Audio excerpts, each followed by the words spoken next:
Buenos días, es un gusto estar con todos ustedes. Soy la doctora Jessica Penagos Medina.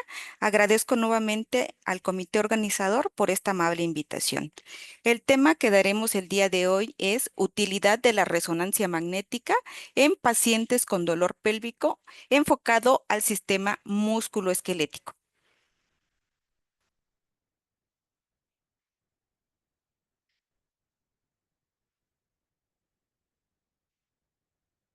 Hablar de dolor pélvico es hablar de un dolor que está en la región inferior del abdomen.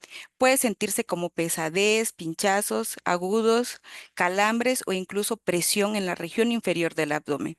Para esto es muy importante como médicos analizar cuál es el origen de este dolor pélvico.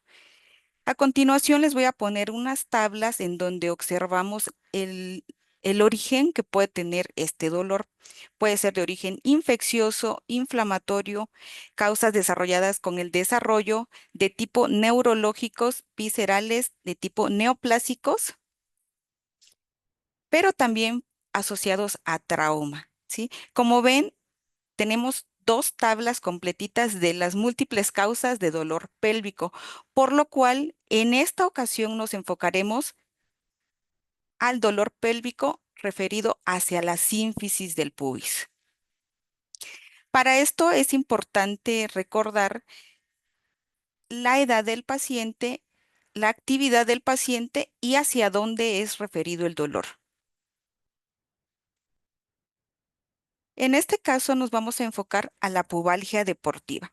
¿Qué es la pubalgia deportiva?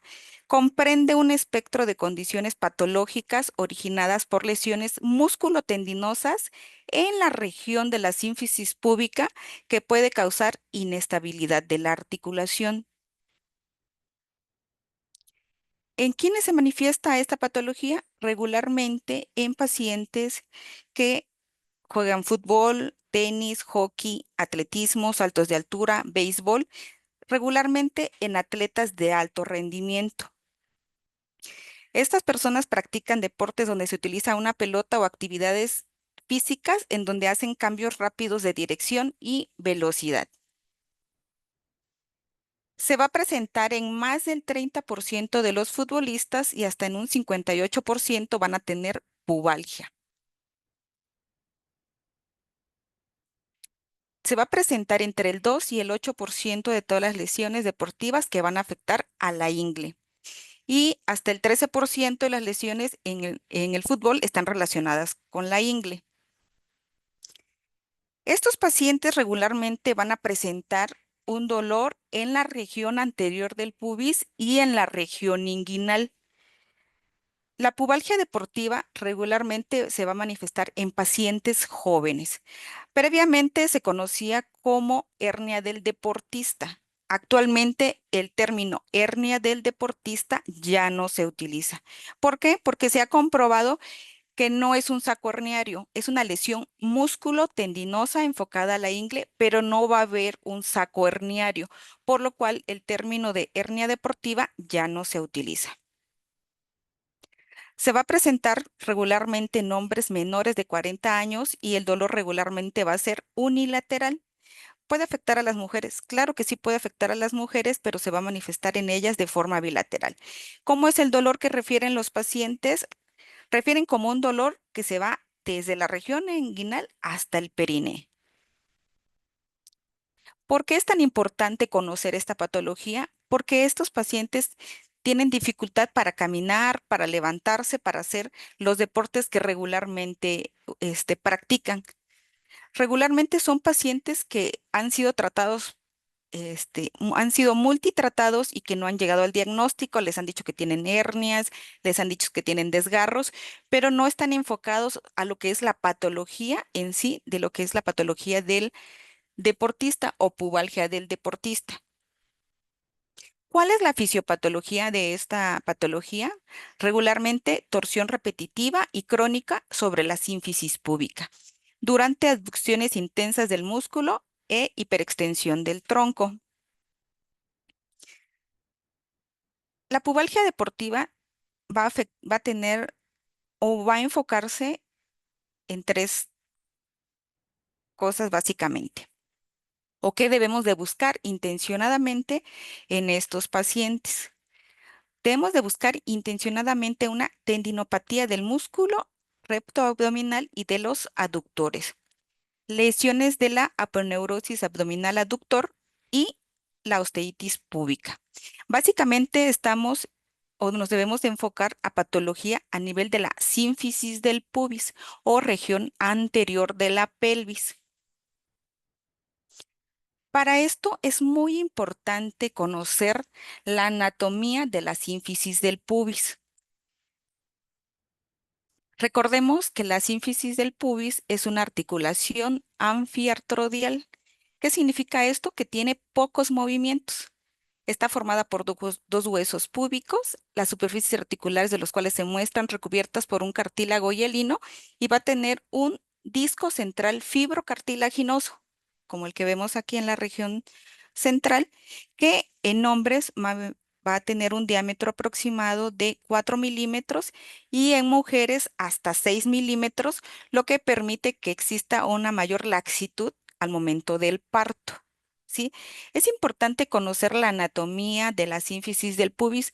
¿Por qué? Porque es lo que vamos a buscar intencionadamente en esta patología.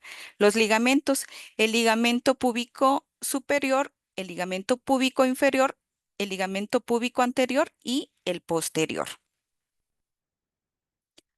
Ahora, si analizamos los músculos de la pelvis, vamos a tener un complejo grandísimo y nos vamos a perder al momento del diagnóstico. Por lo cual, para esta patología nos debemos de enfocar en buscar intencionadamente lesiones a nivel de estos tres músculos, el abductor largo, el abductor corto y el recto abdominal. Recordemos que el abductor largo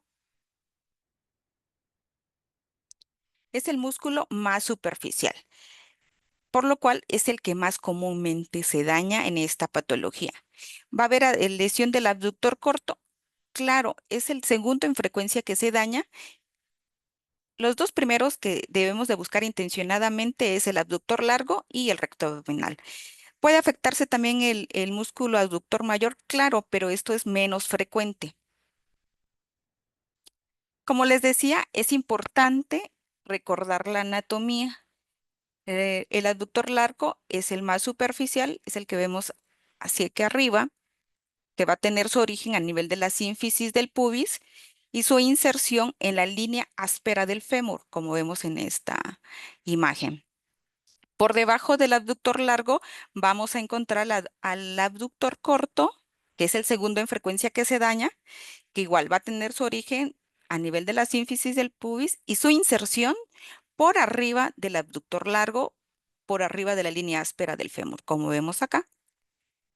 Y como les decía hace rato, puede dañarse también el abductor mayor, claro, pero esto es menos frecuente. Este es igual, se origina en la sínfisis del pubis y se inserta por debajo del abductor largo.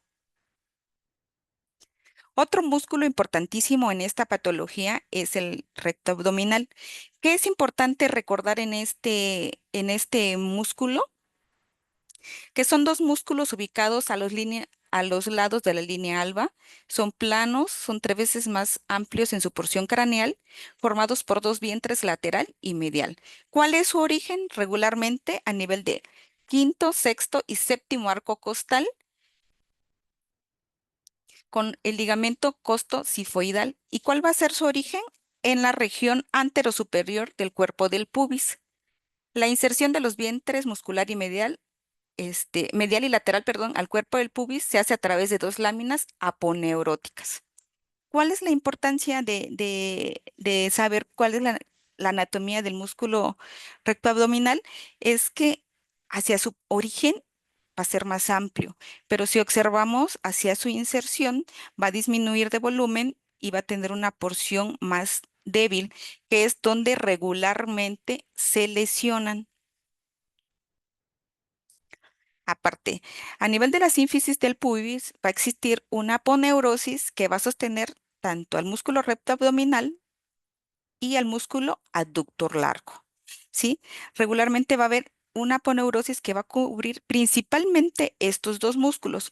¿Por qué? Porque son los músculos más superficiales y que dan soporte. ¿Cuál es la porción donde se daña regularmente y donde nosotros debemos de buscar intencionadamente? A nivel de la inserción del músculo recto abdominal y el origen del abductor largo. Aquí tenemos un esquema en donde ponemos o donde se observan las lesiones más comunes a nivel del músculo recto abdominal y del abductor largo. ¿Cuáles son los métodos diagnósticos por los cuales nosotros podemos detectar esta patología? El ultrasonido, claro, el ultrasonido es el primer método diagnóstico.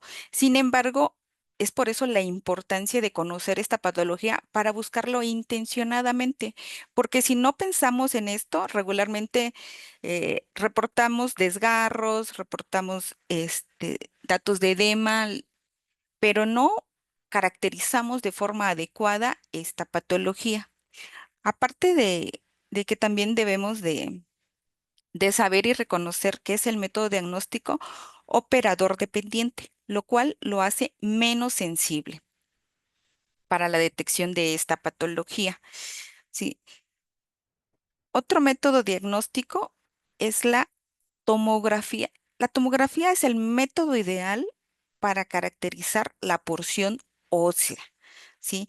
Cuando se trata de un trauma, podemos hacer reconstrucciones en 3D, podemos hacer muchas cosas, pero esto es para caracterización de lesiones de origen traumático. Pero para la valoración de tendones, ligamentos y músculos, la tomografía es poco sensible, ¿sí? En el caso de esta patología, para lo cual nos pueda servir, es únicamente para describir la osteitis. Sin embargo, no es el método ideal para la caracterización de músculos, tendones y ligamentos. ¿Cuál es el método ideal? La resonancia magnética. La resonancia magnética puede ser de 1,5 o de 3 teslas, para lo cual es muy importante saber.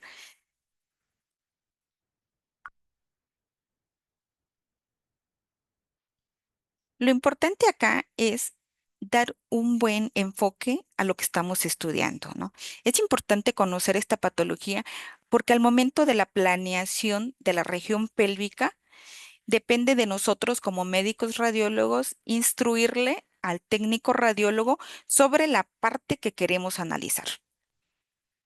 Como en este caso, suponiendo que tenemos un paciente joven con antecedente de que practica algún deporte regularmente, fútbol, que llega con un dolor en la región inguinal, que inicialmente se pensaba que podía ser una hernia inguinal, pero se descartó, y que llegue con nosotros por dolor pélvico constante que impide caminar, nosotros ya debemos de tener una sospecha de que pudiera estar dañado o una sospecha que pudiera estar dañado el complejo nivel de la sínfisis del pubis. Entonces, nuestro enfoque debe ser a nivel de la sínfisis del pubis, ¿sí? Por lo cual debemos de instruir al técnico cómo debe planearlo, ¿sí? Dirigido a la sínfisis del pubis, ¿sí? También hacer cortes en finos a nivel de la porción distal del músculo, de los músculos rectos abdominales y de los abductores. ¿Cuáles son las secuencias que regularmente pedimos o solicitamos para dar una correcta caracterización? Regularmente secuencias en T1, T2 y STIR. El STIR es el método que nos va a dar es la secuencia ideal que nos va a dar el diagnóstico. El T1 y el T2 nos va a ayudar a la caracterización de la porción ósea.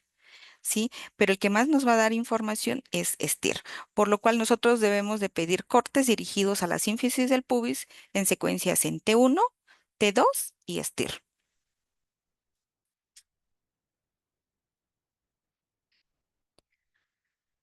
La resonancia magnética es el método ideal para la caracterización de tendones y ligamentos. Recordemos, estamos buscando lesiones ligamentosas. Sí. En un corte coronal en STIR podemos valorar el ligamento púbico superior y el ligamento púbico inferior, así como caracterizar el cartílago, ver la forma, volumen e intensidad de señal y valorar su integridad. En un corte axial en STIR podemos valorar el ligamento púbico anterior y el ligamento púbico posterior. ¿Sí? Igual forma, podemos a este nivel ver y caracterizar el cartílago.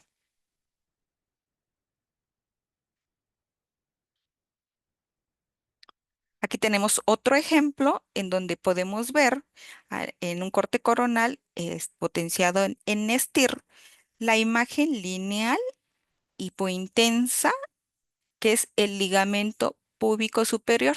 ¿Sí? Como vemos, son estructuras milimétricas que si nosotros no le damos el enfoque necesario y los cortes regularmente nosotros debemos de pedir cortes finos de 3 milímetros y la secuencia ideal para poder ver estas imágenes, porque si hacemos cortes muy gruesos, no los vamos a ver, ¿sí? Por eso es muy importante recordar que los cortes deben de ser de 3 milímetros para poder caracterizar de forma adecuada estos ligamentos. Aquí tenemos dos ejemplos, tenemos dos imágenes. La primera es una imagen de pelvis en secuencia T2 en un plano coronal. La segunda es otra imagen del mismo paciente en una secuencia en STIR, en donde valoramos al ligamento púbico superior y vemos que tiene una lesión parcial, ¿sí? Vemos que existe integridad del ligamento y que solo hay un aumento leve en la intensidad de señal, lo que nos habla que es una lesión grado 1, ¿sí? Recordar que una lesión grado 1 hay tensión y dirección conservada, solo hay un aumento en la intensidad de señal.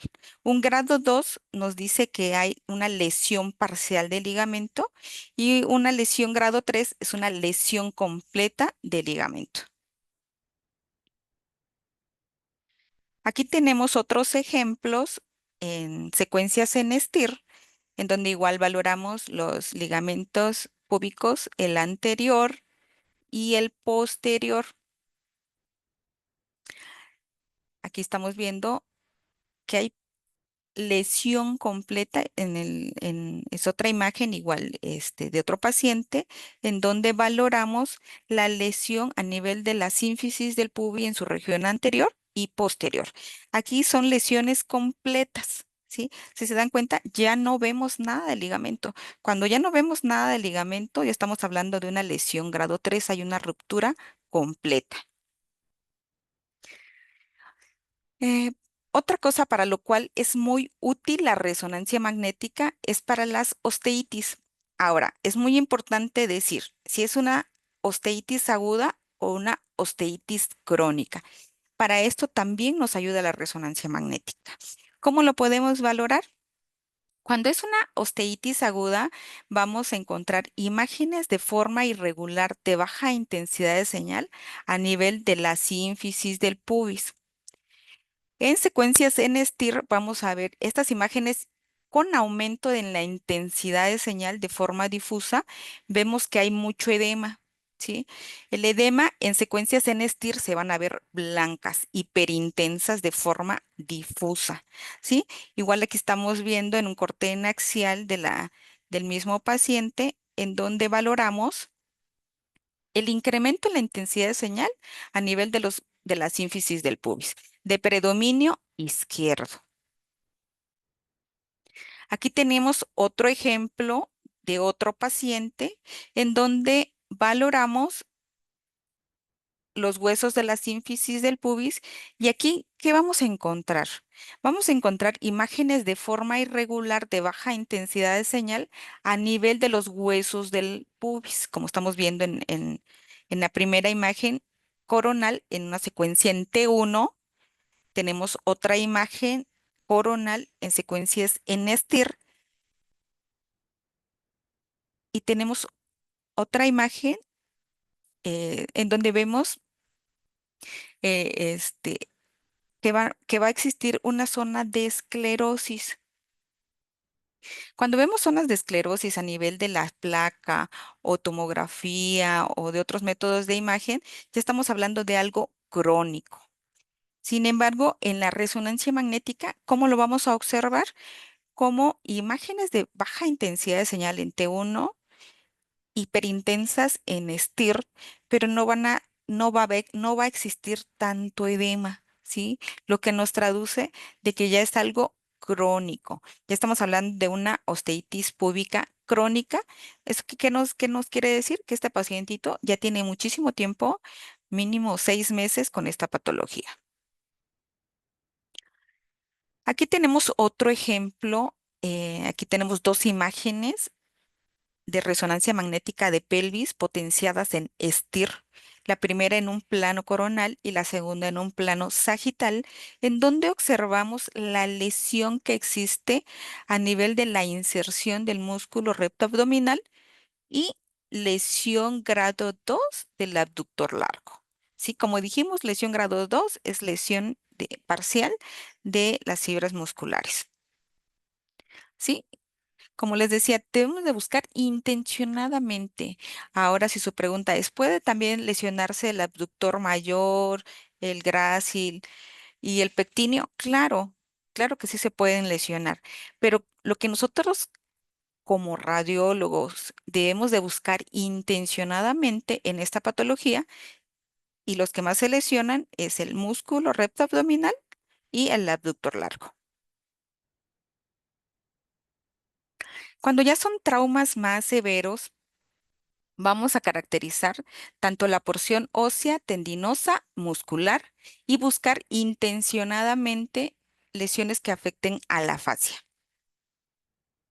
Aquí tenemos dos ejemplos de otro paciente, la primera en un corte axial y la segunda en un corte sagital, de imágenes potenciadas en STIR, en donde observamos la lesión ósea. ¿Sí? Ya aquí vemos que no solo se trata de una osteitis, sino de la lesión ósea. Aquí ya encontramos una fractura a nivel de la sínfisis del pubis del lado izquierdo, las lesiones musculares asociadas, tanto del adductor largo, del adductor corto, del adductor mayor, y seguramente vamos a tener lesión del grácil a este nivel. ¿Sí?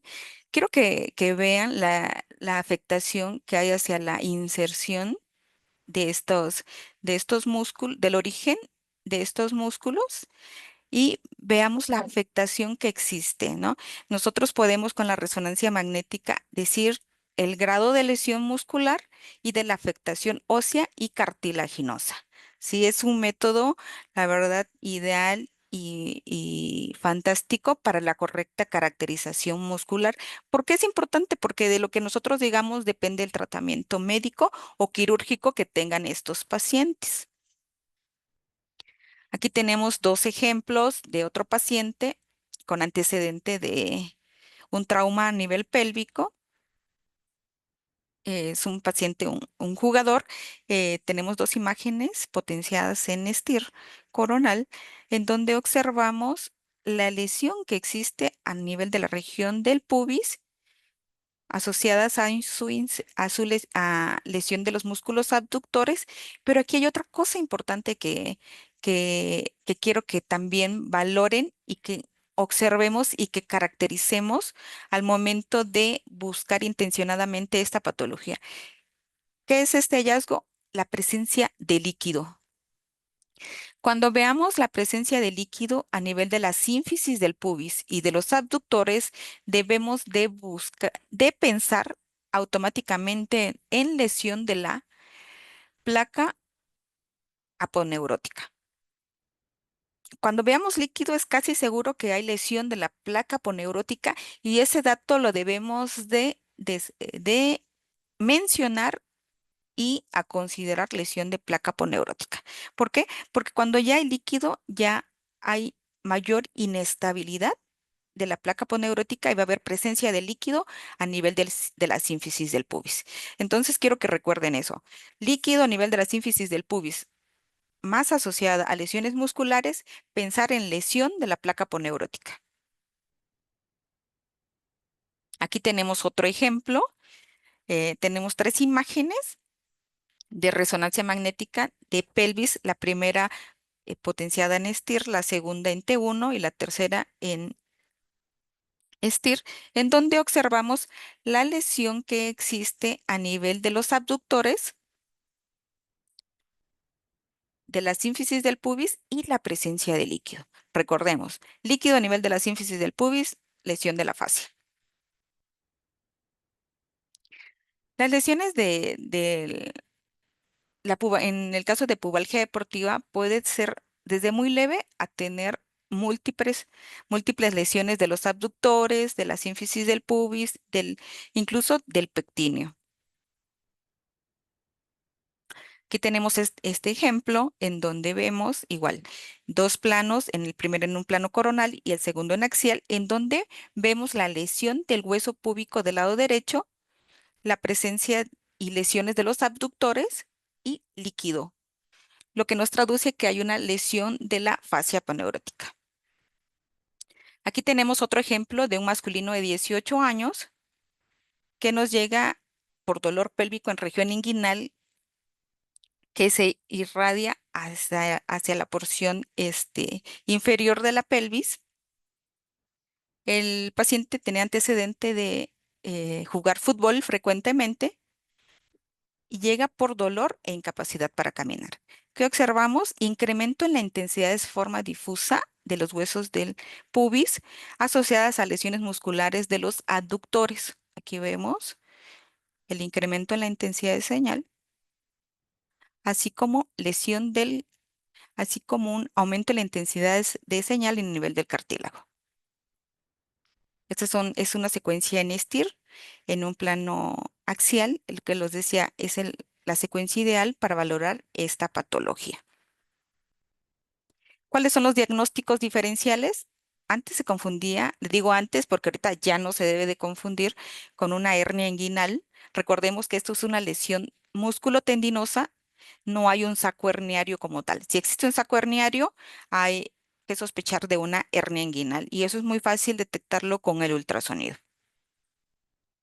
Otra patología con la cual debemos de diferenciarlo o por lo cual lo piden constantemente es con el del síndrome piriforme. ¿Cuál es la diferencia? Aquí el dolor no es en la región inguinal, es en la región posterior de la cadera, regularmente la región glútea, que se va a irradiar hacia la parte posterior del muslo. ¿Sí? El dolor y la patología es diferente. Aquí lo que va a estar implicado es el músculo piriforme.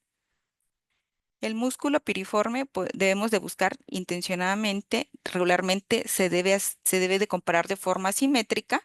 Aquí vemos que el izquierdo está con aumento en volumen en comparación con el derecho. ¿Y por qué es importante? Porque por ahí pasa el nervio ciático.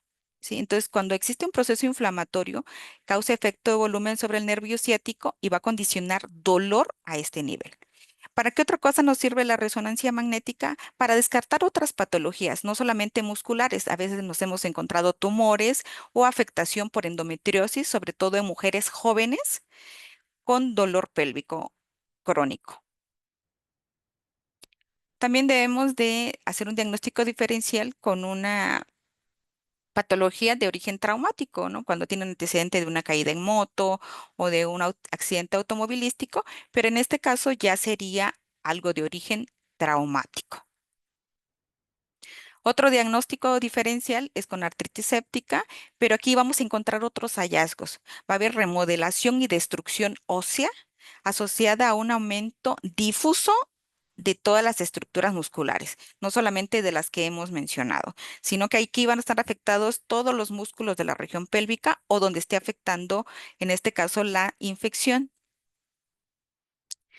También debemos de hacer el diagnóstico diferencial con mieloma múltiple, pero aquí la afectación no solamente es a la sínfisis del pubis, sino la afectación es de forma generalizada a todos los huesos de la pelvis, por lo cual es sencillo diferenciarlo. Aquí les dejo una bibliografía de donde pueden leer más sobre este tema. Es un tema, la verdad, importante porque si no lo pensamos, se nos pueden ir.